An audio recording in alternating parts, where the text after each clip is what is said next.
Property విషయంలో confusion గా ఉన్నారా? గేటెడ్ కమ్యూనిటీలో ఫ్లాట్ తీసుకోవాలా లేదా విల్లా తీసుకోవాలా? మన పిల్లల భవిష్యత్ కోసం ఓపెన్ ఫ్లాట్ తీసుకోవాలా? మన హైదరాబాద్ లో ఏ లొకేషన్ లో కొంటే మంచి అప్రిసియేషన్ వస్తుంది? మరి నమ్మకమైన ప్రాపర్టీ కొనాలంటే నమ్మకమైన గైడ్ కావాలి కదా. ప్రాపర్టీ అడ్వైజర్ కోసం సంబంధించండి వరాహస్వామి ప్రాపర్టీ గూగులర్. కాంటాక్ట్ 7207218485.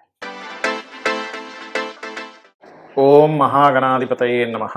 ఓం గురుభ్యో నమః. ఓం శ్రీమాత్రే నమః. మనం ఈరోజు చెప్పుకోబోయే టాపిక్ ఏమిటి అంటే, చాలామంది చూడండి, జాతకం చూడంగానే మీకు మాతృదోషం ఉంది, పితృదోషం ఉంది, సర్పదోషం ఉంది, అదేవిధంగా దేవతా శాపం ఉంది అంటూ ఉంటారు. అసలు ఈ యొక్క దోషాన్ని ఎలా చూస్తారు, దానికి గల పరిహార మార్గం ఏమిటి, దీన్ని చూసి భయపడిపోవాలా, లేకపోతే చాలా సింపుల్గా ఎక్కడా ఏమీ భయపడకుండా చాలా సునాయాసంగా తీర్చుకునేటువంటిది ఈ యొక్క కలియుగానికి ఉంది అనేటువంటిది మనం గుర్తించాలా అనేటువంటి విషయాన్ని ఒక్కొక్క లగ్నం నుంచి, అంటే మేషలగ్నం నుంచి మీనలగ్నం వరకు ఒక్కొక్క లగ్నానికి ఏ ప్లానెట్ పాడైతే ఈ మాతృదోషం కావచ్చు, పితృదోషం కావచ్చు, సర్పదోషం కావచ్చు, దేవతా శాపం కావచ్చు, వీటికి పరిహారం ఏమిటి, ఎలా చూసుకోవాలి, మనంతట మనమే చూసుకోవచ్చు. ఎక్కడికో వెళ్ళి వాళ్ళు ఏదో మిస్టేక్ చెప్పారు, మనం తర్వాత మళ్ళీ అది లేదని తెలిసింది, తర్వాత ఉందని తెలిసింది, ఇవన్నీ కన్ఫ్యూజన్స్ లేకుండా మీ యొక్క కన్ఫ్యూజన్స్ అన్నిటిని క్లియర్ చేయడానికి వీడియో చేస్తున్నాను. సో ఎవ్రీ లగ్నం నుంచి చూసుకుంటే, లగ్నం తెలియనటువంటి వారు రాశి నుంచి చూసుకోవచ్చు. సెకండ్ ఆప్షన్ అది. వృషభ లగ్నము, వృషభ రాశి.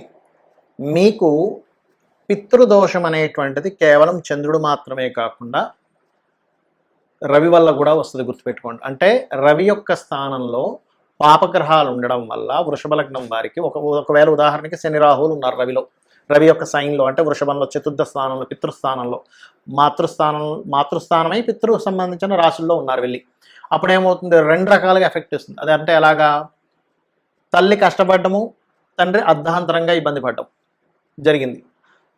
అప్పుడు ఏమైపోతుందంటే, ఎవరికైనా గమనించండి, వృషభ లగ్నంలో జన్మించామంటే ఈ రెండు గ్రహాలు ఇక్కడ ఉన్నాయి, ఇది వస్తుంది. కానీ ఇక్కడ ఏంటంటే, స్త్రీకైనా పురుషుడికైనా, ముఖ్యంగా స్త్రీకైతే మిస్క్యారేజ్ జరుగుతాయి ఎక్కువగా. దానివల్ల కొంత ఇబ్బంది పడతారు కదా, దానివల్ల కొంత కర్మ అనుభవించడం జరుగుతూ ఉంటుంది. కానీ మీరు సన్ని మీరు బాగా అబ్జర్వ్ చేసుకోవాలి. ఓకే, సన్ నాకు ఇక్కడ స్పాయిల్ అయ్యాడు, ఫోర్త్ లార్డ్ అయ్యాడు. అందుకని మీరు ఏం చేయాలి, ఇది పోవాలంటే శని రాహు గ్రహాల దగ్గర దీపారాధన చేస్తూ, మీరు పితృదేవతలను ఉద్దేశిస్తూ, సూర్యభగవాను చూస్తూ, సూర్యుల్లోనే అందరూ ఉంటారని చెప్తుంది మన శాస్త్రం. యక్షులు, గంధర్వులు వీళ్ళందరూ ఉంటారట, నాగులు, అదేవిధంగా సప్త ఋషులు, అమ్మవారు, ఈశ్వరుడు, నారాయణ, అందరూ అందులోనే ఉంటారట. అప్సరసలు కూడా. వారిని చూస్తూ పితృదేవతల కోసమని తర్పణ మొదలు పెట్టండి. ఖచ్చితంగా మాతృశాపము, పితృశాపము రెండూ పోతాయి అక్కడ మీకు. అయితే మరీ హెవీగా పితృదోషం ఉందని ఎట్లా మనం ఐడెంటిఫై చేస్తాము అంటే, ఇక్కడ సన్ సైన్తో పాటు, అంటే సూర్యుడి యొక్క రాశితో పాటు శని కూడా పాడవుతాడు ఈ యొక్క లగ్నాల వారికి, వృషభం వారికి. అప్పుడు ఇంకా ఖచ్చితంగా మీరు వీలున్నప్పుడల్లా శనివారాలు, ఆదివారాలు శని రాహు రవి గ్రహాల దగ్గర దీపారాధన చేయాలి. ఇక్కడ ఏంటంటే, వీళ్ళకి వృషభ లగ్నంలో జన్మించిన వారికి అన్ని కాంబినేషన్స్ ఒకే రాశి, ఒకే లగ్నంతో, ఒకే రాశితో సంబంధం కలిగి ఉంటుంది. అది ఎలాగా అంటే, ఈ శని భగవానుడు దైవ సంబంధించిన, అంటే ఈ దైవానుగ్రహాన్ని ఇచ్చే కారకుడు శని భగవానుడే అవుతాడు వృషభం వారికి. ఎందుకంటే 9th లార్డ్, ఈ దైవానుగ్రహం కలిగించేటువంటి సహజ గ్రహం అష్టమాధిపత్యం వస్తుంది. దానివల్ల ఏమవుతుంటుంది, దైవ కర్మలు వీళ్ళు చేసేటువంటి దాంట్లో కొంచెం ఎక్కువ కఠినంగా చేయవలసిన పరిస్థితి వస్తూ ఉంటుంది. అంటే నేను దీక్షలా చేస్తానండి, అప్పుడు కానీ రిజల్ట్ రాదు, గుర్తుపెట్టుకోండి. అలాగే మీకు ఉదాహరణకి సర్పదోషం ఏర్పడింది. సర్పదోషం ఎలా ఏర్పడుతుందని చెప్పుకున్నాం మనం, కుజుడు రాహు కలయిక వల్ల, లేకపోతే కుజుడు పాపగ్రహాలతో ఉండడం, లేదా రాహు ఎక్కువ పాపగ్రహాలతో ఉండడం వల్ల, దీనివల్ల సర్పదోషం ఏర్పడుతుంది. మీరు ఎవరో జాతకం చూసేసి ఇది సర్పదోషం ఉందంటే వెంటనే మీరు బిలీవ్ చేయకండి. కుజుడు ఎక్కడ ఉన్నాడు, రాహు ఎక్కడ ఉన్నాడు, వీరు ఏమైనా కలిశారా, రాశిలో కలిసారా, నవాంశలో కలిసారా. నవాంశలో కలిస్తే ఆఫ్టర్ మ్యారేజ్ తర్వాత ఉంటుంది దాని ఫలితం అనేది. రాశిలో కలిస్తే మీకు బిఫోర్ మ్యారేజ్ ముందు అవుతుంది. దశాంశలో కలిస్తే అదంతా వృత్తి మీద చూపిస్తుంది. ఇట్స్ డిపెండ్ ఆన్ ఏ గ్రహాలు ఏ రాసుల్లో ఏ డివిజనల్ చార్ట్స్లో కలిశారు అనేటువంటి దాని మీద ఆధారపడి ఉంటుంది, గుర్తుపెట్టుకోండి. ఇది క్లీన్గా అబ్జర్వ్ చేయాల్సినటువంటి అంశం. కాబట్టి మీకు ఒకవేళ ఆ దేవతా శాపం కనుక ఉన్నట్లయితే శనివారాలు బెల్లముతో చేసిన పదార్థాన్ని దేవుడికి నైవేద్యంగా పెట్టి పంచిపెట్టండి, క్లియర్ అవుతుంది. అదేవిధంగా సర్పదోషాలు ఉంటే కూడా మీరు ఏం చేస్తారంటే, మీకు దగ్గరలో ఉండేటువంటిది ఏదైనా మంగళవారాలు కానీ శనివారాలు కానీ దగ్గరలో ఆలయంలో మనకి రావి చెట్టు అది ఉంటుంది కదా, అక్కడికి వెళ్ళి ప్రదక్షిణ చేసుకుని అక్కడ ఏదైనా మీ సేవ చేయండి, క్లీన్ చేయడం ఇట్లాంటివి చేయండి. నిజంగా చెప్తున్నాను, దేవతా ఆలయాలకు వెళ్ళి మనం కనుక ఏదైనా ఒళ్ళు వంచి ఏదైనా క్లీనింగ్ ప్రాసెస్ కానీ ఏదైనా చేసాం, మన సేవ మనం చేసాం, ఖచ్చితంగా కర్మ తొలగుతుంది అని చెప్పి శాస్త్రంలో ఉన్నటువంటిది. కాబట్టి చేయండి, ఖచ్చితంగా మీకు బాగుంటుంది. Hi, my name is Gautam and I actually stay in Malkajgiri itself. Like, I had this back pain. It's been 1.5 years. I have tried many treatments like chiropathy, oil massage, physiotherapy especially, but it didn't work out as much like what I expected. I strongly suggest homeopathy because నేను personally allopathy చాలా suffer అయినా, and I definitely do not recommend allopathy. You people can carry on with the homeopathy. Area Malkajgiri and doctor name is like Nageshwarao and the clinic name is Neocare Homeopathy. చాలామందికి వాళ్ళ జన్మజాతకం తెలియదు, కానీ symptoms వాళ్ళ లైఫ్లో కొన్ని సిమ్టమ్స్ని బట్టి నాకు ఈ మాతృదోషం ఉంది, పితృదోషం ఉంది అని కనిపెట్టచ్చు. అది ఎలాగా అంటే, ఉదాహరణకి మీకు మాతృదోషం ఉంది అని మీరు ఐడెంటిఫై చేయాలి, కానీ జాతకం లేదు, చిన్నప్పుడు రాయలేదు, రాసినా ఎక్కడో మిస్ అయింది. అప్పుడు తెలిసేది ఎలాగా అంటే, ఒకటి మాతృదోషం ఉన్నటువంటి వారికి మెంటల్లీ బాగా ఇబ్బంది పడుతూ ఉంటారు వాళ్ళు. అంటే ప్రతి చిన్న విషయానికి ఇబ్బంది పడిపోతూ ఉంటారు ప్రతిసారి. ఎందుకు? చంద్రమా మనసో జాతః అనేటువంటిది ఉంది మనకి శాస్త్రం, మన వేదాల్లో ఉంది. అంటే చంద్రుడు మనసుని రూల్ చేస్తుంటాడు, మనసుకి కారకుడు చంద్రుడు. వాళ్ళ జన్మజాతకంలో చంద్రుడు కనుక పాడయ్యాడంటే వాళ్ళ మానసిక స్థితి సరిగ్గా బాగోదు. మీ మానసిక స్థితి సరిగ్గా లేదు, లేదా మీ తల్లిగారు బాగా ఇబ్బంది పడుతున్నారు, తల్లిగారితో మీకు రిలేషన్స్ పాడయ్యాయి, తల్లి తరపు బంధువులతో కూడా మీకు అస్సలు బాగాలేదు, మీరు ఎంత తల్లిగారికి చేస్తున్నా తల్లిగారితో మీకు వ్యతిరేకత వస్తుంది, మిగతా పిల్లలందరితో బాగుంటున్నారు, తల్లిగారితో మీకు వ్యతిరేకత వస్తుంది. అంటే దీని అర్థం ఏమిటంటే, మీరు పాస్ట్ లైఫ్లో తల్లిగారికి సంబంధించినటువంటిది ఏదో దోషం చేశారు. అంటే తల్లి చక్కగా చూసుకుంటున్నా, తల్లిని ఏదో ఇవాళ రేపు మనం వీడియోలో చూస్తూ ఉంటాం, తల్లిని కొట్టినటువంటి కొడుకు వీడింత దుర్మార్గుడా అని చెప్పి యూట్యూబ్లో వస్తూ ఉంటుంది. అంటే ఏమిటి? వాడికి తెలియకుండా అజ్ఞానంలో పనిచేశాడు పాస్ట్ లైఫ్లో. నెక్స్ట్ జన్మలో సొంత తల్లితో వ్యతిరేకత ఎదుర్కొంటూ ఉంటాడు, దాన్ని మాతృదోషము అంటారు. అలాంటప్పుడు ఏం చేయాలి? ఈ జన్మలో కూడా దాని ఎఫెక్ట్ వస్తూ ఉంటుంది. అలాంటప్పుడు నేను పాస్ట్ లైఫ్లో చేసుకున్న కర్మ ఇది అని అర్థం చేసుకొని తల్లికి నమస్కారం చేసుకోవడం ముందుగా నేర్చుకోండి. మరి పితృదోషం అయితే, ఈ తల్లికి సంబంధించిన దోషం మాతృదోషం ఉన్నప్పుడు అన్నదానాలు ఎక్కువగా చేయండి, నదీ స్నానాలు ఎక్కువగా చేయండి. అదేవిధంగా ఎండాకాలం వచ్చినప్పుడు మనకి చలివేంద్రాలు పెడుతూ ఉంటారు, అటువంటివి ఎక్కువగా చేయండి. గోవుల్ని చక్కగా మీరు స్నానం చేయించండి, గోవులకి నీళ్లు పెట్టండి, పక్షులకి నీళ్లు పెట్టండి. ఇవన్నీ కూడా మాతృదోషాన్ని తొలగిస్తుంది. ఇంట్లో 1 డ్రాప్ కూడా వాటర్ వేస్ట్ అవ్వనివ్వకండి. వాటర్ ఎంత సేవ్ చేస్తే మాతృదోషం, ఎందుకంటే ప్రకృతితో సంబంధం ఉంటుంది. మన దోషాలు, మన యోగాలన్నీ కూడా నేచర్తో సంబంధం కలిగి ఉంటుంది, గుర్తుపెట్టుకోండి. మరి పితృదోషం వస్తే ఎటువంటి సిమ్టమ్స్ ఉంటాయి? తండ్రి గారు బాధ్యత లేకుండా ఉండేటువంటి ఒక తండ్రి, లేదా తండ్రి చిన్న వయసులోనే చనిపోవడం, ముఖ్యంగా సింహరాశి పాడవుతుంది వాళ్ళకంటే సింహరాశిలో పాపగ్రహాలు ఉంటాయి.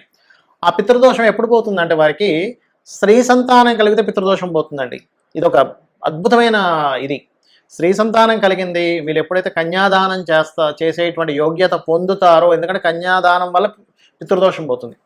మరి సరే, స్త్రీ సంతానం కలగలేదు, పురుష సంతానమే కలిగింది, కానీ తండ్రితో ఎటువంటిది మీరు అనుభవించలేదు, అంటే చిన్నప్పటి నుంచి కూడా తండ్రి బాధ్యత లేకుండా తిరిగారు, మీరే ఇల్లు చూసుకోవాల్సి వచ్చింది, లేదా తండ్రి ఎర్లీగా డెత్ అవుతారు కొంతమందికి, దురదృష్టవశాత్తు. పాపం చాలా ఘోరమైనటువంటి విషయం. అలాగే మరొక విషయం ఏంటంటే, తండ్రితో విభేదాలు ఉంటాయి కొంతమందికి. అది సర్వసాధారణంగా మీనలగ్నంలో జన్మించేటువంటి వారికి ఎక్కువగా ఉంటుంది, లేదా రవి పాడైనా కూడా ఉంటుంది. అదేవిధంగా పితృదోషంలో తండ్రితో మాత్రమే కాకుండా మీ యొక్క పూర్వీకులు ఉంటారు, తాతలు ముత్తాతలు, వాళ్ళ నుంచి వచ్చేటువంటి బ్లెస్సింగ్స్ ఆగిపోతాయి. మనకి శాస్త్రాల్లో ఒకటే అమ్మవారు 2 రకాలుగా ఉంటుంది. ఎలాగా? మాతృ సంబంధించిన దాంట్లోనే ఉంటుంది, పితృ సంబంధించిన దాంట్లోని. అది తల్లిదండ్రుల ద్వారా ఇచ్చేటువంటిది తానే ఇస్తుంది. దేవతా సంబంధించిన అనుగ్రహము మరియు పితృదేవతా సంబంధించిన అనుగ్రహాన్ని ఇచ్చేటువంటిది కూడా అమ్మవారే అని చెప్పబడింది శాస్త్రంలో. కాబట్టి ఏమిటి? మీకు పితృదేవతా సంబంధంగా వచ్చేటువంటి అనుగ్రహం ఏదైతే ఉందో ఆగిపోయింది ఇక్కడ మీకు. అప్పుడు ఏం చేయాలి? సూర్య నమస్కారాలు ఎక్కువగా చేయాలి, ఆదిత్య హృదయ పఠనం చేయాలి, సూర్యుడికి అర్ఘ్యం వదులుతూ ఉండాలి. అప్పుడు కానీ మీకు పితృదోషం పోదు. అదేవిధంగా మీరు శని రాహు గ్రహాల దగ్గర దీపారాధన చేయాలి. ఇక సర్పదోషం మీకు వీలైతే కనుక, మీకు సర్పదోషం ఉందని అసలు ఎట్లా తెలుస్తుంది? మీకు లైఫ్లో చాలా అప్ అండ్ డౌన్స్ వస్తాయండి. పుట్టినప్పటి నుంచి పుట్టగానే అనారోగ్యం, సరే అక్కడ అయిపోయింది లైఫ్. చదువు దగ్గరికి వెళ్ళేసరికి చదువులో సరిగ్గా శ్రద్ధలు పెట్టలేకపోవడము, చదువు సరిగ్గా లేకపోవడం, ఇట్లాంటివన్నీ జరుగుతూ ఉంటాయి, సరే అక్కడ అయిపోయింది. ఉద్యోగం దగ్గరికి వచ్చేసరికి సెటిల్మెంట్ సరిగ్గా లేదు, అక్కడ అయింది. వివాహం చేసుకుందాం అనుకునేసరికి సరైనటువంటి భర్త లేదా సరైన భార్య రాలేదు అతనికి, ఆమెకు కావచ్చు అతనికి కావచ్చు. ఇన్ని అప్ అండ్ డౌన్స్ ఉంటాయి. ఎందుకు సర్పములా వెంటాడుతుంటే ఎప్పుడు ఏదో ఒక భయం. అమ్మో ఇప్పుడు నేను వివాహం చేసుకుంటే ఎలాంటి వాళ్ళు వస్తారు, నా లైఫ్లో నేను ఇలాంటి ఇబ్బంది చూశాను, ఇప్పుడు ఎలాంటి పార్ట్నర్ వస్తారు, ఈ భయం మిమ్మల్ని వెంటాడుతుంది. బికాజ్ ఆఫ్ సర్పం కదా. మరి దీనికి ఏమిటి, భయపడుతూ కూర్చోవాలా? ఏమీ భయపడకండి. సింపుల్ అంటే సింపుల్. ఎలాగా, మీరు ఒక మంత్రం చేస్తుండండి రెగ్యులర్గా. ఏమిటది అంటే సర్పదోషానికి అద్భుతమైనటువంటి మంత్రం ఒకటే, ఓం ధుమ్ దుర్గాయ నమః అనే నామస్మరణ చేస్తూ రావి చెట్టు చుట్టూ ప్రదక్షిణం చేయడమే. దీన్ని మించినటువంటి మంత్రం మరొకటి లేదు. ఎందుకంటే రావి చెట్టు వేప చెట్టు కలిసిన దాని చుట్టూ చేస్తే ఇంకా మంచిది. బ్రహ్మ విష్ణు రుద్రులు ఉంటారు. అంటే మీ యొక్క పుట్టుక దగ్గర నుంచి మీ ఎండింగ్ వరకు జరిగేటువంటి ప్రతి దాన్ని ఆ యొక్క భగవత్ స్వరూపము మిమ్మల్ని కంట్రోల్ చేస్తూ ఉంటుంది, ఆ మాయలో పడకుండా చేస్తుంది. మరి ఇక్కడ మీకు దేవతా శాపం ఉంది, అప్పుడేం తెలుస్తుంది? ఎట్లా తెలుస్తుంది మీకు దేవతా శాపం ఉందని? మీ జాతకం లేదు కానీ ఎట్లా ఐడెంటిఫై చేయాలి దాన్ని? ఒకటి ప్రశ్న ద్వారా ఐడెంటిఫై చేయొచ్చు, దట్ ఈస్ డిఫరెంట్ థింగ్. కానీ నాకే క్లూ లేదని అసలు ఎట్లా కనిపెట్టాలి అంటే ఒకటే గుర్తుపెట్టుకోండి, మీరు ఎన్ని పూజలు చేసినా మీకు ఫలించదు దేవతా శాపం ఉంటే. చాలామంది అంటుంటారు, ఏమంటే నేను పలానా టెంపుల్కి వెళ్ళిపోయాను, పలానా క్షేత్రానికి వెళ్ళిపోయాను, పలానా హోమం చేసేసాను, నేను చండీ చేసేసాను, లేకపోతే నేను బగలాముఖి చేసేసాను, చెప్పేస్తుంటారు. కానీ ఒక్కటి ఫలించదు. ఎందుకు అంటే నువ్వు పూర్వజన్మల్లో, గుర్తుపెట్టుకోండి బాగా, దేవుడు లేడని, ఆల్రెడీ పూజించేవాడిని హేళన చేయడము, ఆల్రెడీ భక్తుడిని ఇబ్బంది పెట్టడం, ఇట్లాంటివి చేసుంటావు ఏదో. అందుకని ఈ జన్మలో దేవతా శాపం ఏర్పడుతుంది. అంటే నీ పన్ను చేసుకుంటూ వెళ్ళిపోతే ఎప్పుడు భగవంతుడు ఏమంటే భగవంతుని తిట్టినా సరే ఏమంటే గుర్తుపెట్టుకోండి, అంటే చిన్నపిల్లని చూసినట్టే చూస్తాడు. కానీ భగవంతుని నమ్ముకున్న వాడిని మనం కనుక ఇబ్బంది పెట్టి వాడిని గెలికి ఏదో చేశాము అంటే భగవంతుడు ఊరుకోడు. కాబట్టి ఏంటంటే నిజమైనటువంటి వాడిని ఏదో వేషాలు వేసుకొని ఇబ్బంది పెట్టేవాడి గురించి నేను మాట్లాడలే. పైకి మాత్రం భగవద్భక్తుల్లాగా లోపల మాత్రం వేరే వాళ్ళని ఇబ్బంది పెట్టేటువంటి వాడిని నువ్వు ఇబ్బంది పెట్టినా భగవంతుడు మెచ్చుకుంటాడు. కానీ నిజమైనటువంటి భక్తుడిని కనుక మనం ఇబ్బంది పెట్టాము ఆ వ్యక్తిని అంటే అది దేవతా శాపం కింద మారుతుంది. అప్పుడు ఏం చేయాలంటే ఓం హరనేత్రాగ్ని సందగ్ధ కామ సంజీవనౌషధి అనే నామం ఉంటుంది. అది రెగ్యులర్గా చాంటింగ్ చేసుకుంటే కానీ, మీరు ఇప్పుడు నిత్య దేవతారాధన ఇంట్లో చేస్తున్నా, టెంపుల్స్కి వెళ్తున్నా, అప్పుడు మీకు అది ఫలించదు. అంటే ఏంటి, ఇవి ఫలించాలంటే ఈ మంత్రం చేసుకోవాలి. ఇది చేసుకోకుండా మీరు ఎన్ని టెంపుల్స్కి వెళ్ళినా ఏం చేసినా ఫలించదు. దీన్నే దేవతా శాపం అంటారు. దేవతా శాపము చాలా అంటే చాలా జాగ్రత్తగా దాన్ని క్లియర్ చేసుకోవాలి ఈ మంత్రం చేసుకొని. ఎందుకంటే అసలు దేవతా శాపం ఉన్న వాళ్ళకి మరొక రోగం కూడా వస్తుంటుందండి. ఏమిటంటే ఆటో ఇమ్యూనిటీ డిజార్డర్ అంటారు. మీకు తెలిసే ఉంటుంది. అంటే మీ ఇమ్యూనిటీయే మీ మీద దాడి చేస్తుంది, మిమ్మల్ని కాపాడాల్సినటువంటిది మిమ్మల్ని దాడి చేస్తుంది. అంటే ఏమిటి, మనల్ని కాపాడాల్సిన భగవంతుడే మనకి సహకారం చేయకుండా ఉంటారు. దాన్ని ఆటో ఇమ్యూనిటీ డిజార్డర్ అంటారు. అది అవుతుంది. ముఖ్యంగా ఈ దేవతా శాపంలో జూపిటర్ పాడైపోతాడు చాలా కేసెస్లో. జూపిటర్ ఎప్పుడైనా పాడేయంటే, జూపిటర్ అంటే ఏమిటి, గురుత్వాకర్షణ శక్తి. మనకు చూడండి, భూమి మీదకి ఏదైనా ఒక శకలం వస్తుందంటే గురువు తన వైపు లాగేసుకుంటాడు, ఈ భూమిని కాపాడేటువంటి దాంట్లో అలా ఉంటుంది. కాబట్టి ఇవి చేసుకోండి. లలిత అమ్మవారి యొక్క నామస్మరణ చేయండి. నాకు ఇవేమీ తెలియవు, లలిత అమ్మవారిని నమ్ముకోండి. ఉదయం సాయంత్రం లలిత అమ్మవారి యొక్క స్తోత్ర పఠనం చేసుకోండి.